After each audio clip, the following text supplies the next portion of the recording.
ऐसा भी तो हो सकता है तुमने शिपमेंट कैंसिल करने के लिए झूठ बोला हो।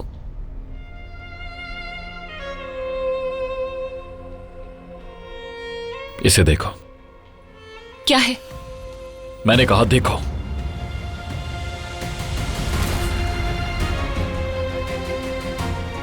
यकीन नहीं आ रहा। अगर आप मरजान के सफर का कोई भी लम्हा मिस नहीं करना चाहते तो अभी सब्सक्राइब करें, बेल आइकन पर क्लिक करें और नए एपिसोड्स की नोटिफिकेशंस हासिल करें।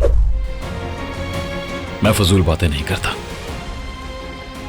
जितनी जल्दी तुम ये बात समझ लोगे उससे हम दोनों का फायदा होगा। गलत कामों में फंसने से भी बच जाओगी। तो इसे तुमने मुझे गिरफ्तार करवाने के लिए इस्तेमाल क्यों नहीं किया?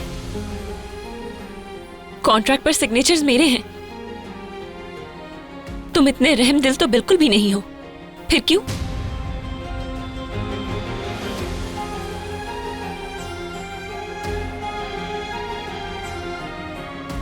मैं बिजनेस और जज्बात को मिक्स नहीं करता। ऐसा मैं सिर्फ तुम्हारे या तुम्हारी फैमिली के लिए नहीं कह रहा। मुझे बस अपनी रेप्यूटेशन की फिक्र है। ये तो जाहिर सी बात है आतिश का रहान। हैरत नहीं हुई मुझे। मुझे मेरी रेप्यूटेशन की फिक्र ने तुम्हें जेल से बचा लिया। देखो, तुम खुद कह रही हो आतिश का रहान। तुम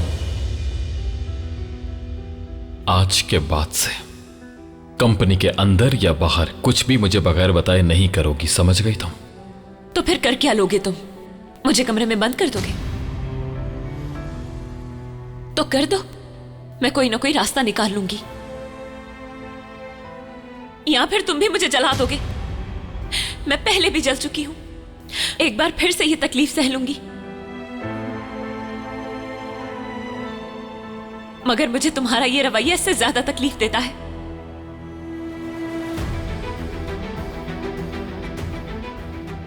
तुमने मेरी खुददारी पर उंगली उठाई। मेरी जान लेने से ज्यादा क्या ही कर लोगे?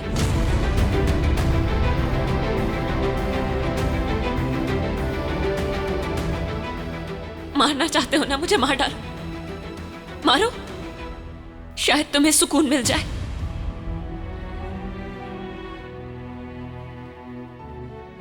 क्योंकि मैं इसी जिंदगी से मरना पसंद करूंगी। तुम्हारी कैद से ज्यादा कुछ भी बुरा नहीं। तुम मुझे तोड़ दो, जला दो या कैद करके रख लो, मैं एक दिन आजाद हो जाऊंगी। क्योंकि जब भी तुम्हारा चेहरा देखती हूं, इंसानियत से यकीन खो बैठती हूं। काश तुम्हें यह सब ना सहना पड़ता।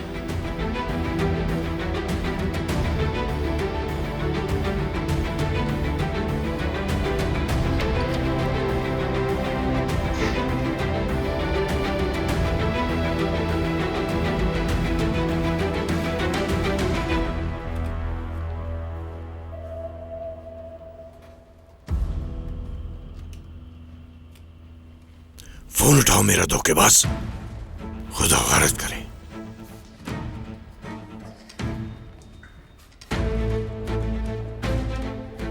ये सब क्या था बाबा? बेटी, शाहीन ने हमें फंसाया है। खुद सोचो कि मैं अपनी बेटी को जानबूझकर खतरे में डालूंगा। वो फोन भी नहीं उठा रहा। मैंने आपसे पहले ही कहा था, नेज़र भी इसमें शामिल है ना? नेज़र तो खुद हमारे चक्कर में फंस चुका है और मैं जानता हूँ इसके पीछे आतिश ही है। यकीन करो। उसका इससे क्या लेना देना है? आज उसकी वजह से मैं जेल में होती और हथियार स्मगलर कहलाती मैं। जल्द पता चल जाएगा कि वो इसमें कितना शामिल है। बल्कि ये भी मुमकिन है कि ये उसी ने करवाया हमें बर्बाद करने के लिए।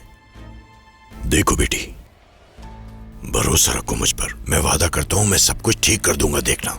और बहुत जल्द उस शाहीन को मैं कड़ी से कड़ी सजा दिलवाऊंगा। मेरा वादा है तुमसे मरजान।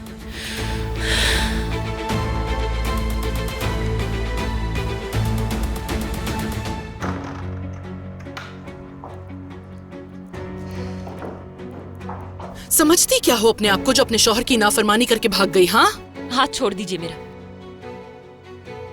इस वक्त आपसे बहस करने की एनर्जी नहीं है मुझ में। अम्मी छोड़ें इसे। क्या तमाशा लगा रखा है? आखिर जान क्यों नहीं छोड़ देती इसकी? इसकी उम्मीद मत रखना।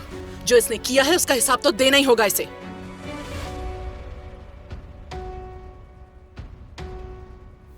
मरजान, ये हाथ पे क्या हुआ तुम्हारे?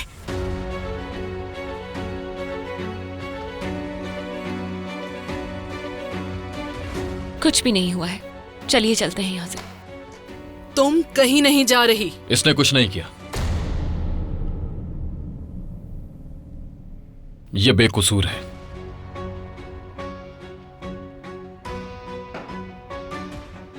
आसली को जहर इसने नहीं दिया। अगर इसने नहीं किया तो फिर किसने किया है? बस खत्म कर दो और इन्हें ले जाओ।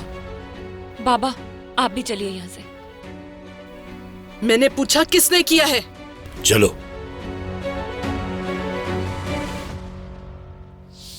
अब एहसास हो गया होगा तुम्हें अच्छी तरह कि मासूम औलाद को खोने का गम क्या होता है। इसका मतलब तुम थी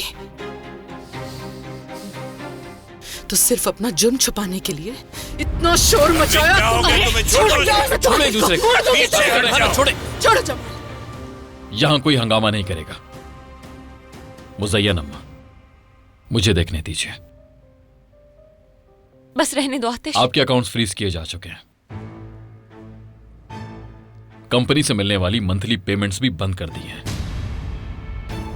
और आपकी गाड़ी वो भी ले ली जाएगी। अरे, एक तो मैंने अपना बेटा खोया, ऊपर से सजा भी मुझे मिली। कौन सा इंसाफ है ये? हमने मिलकर एक डील की थी करहान, और उस डील में कुछ लिमिट्स तय की थी जिन्हें तुम पूरा नहीं कर रहे। कारहान नहीं, आतिश कारहान,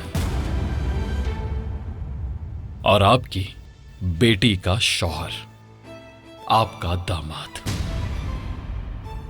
मेरी हद कोई तय नहीं करता, मैं खुद तय करता हूं। किसको कब और कितना जलाना है मैं तय करता हूं। सिर्फ 187 दिन की बात है। आप सिर्फ और सिर्फ शुक्र अदा कर सकते हैं कि मैंने खुद को यहां पर रोक लिया है, वरना बहुत बुरा हो जाता।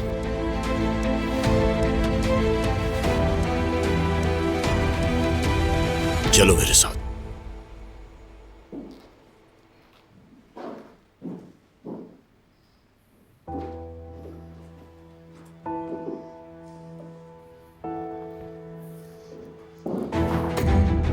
क्या लगता है तुम्हें आतिश को बेवकूफ बनाकर बचा लोगी खुद को? भूल है तुम्हारी। समझ नहीं आ रहा मुझ पर इल्जाम क्यों लगा रही हो, मगर मैं तुम्हें सफाई देने के मूड में नहीं।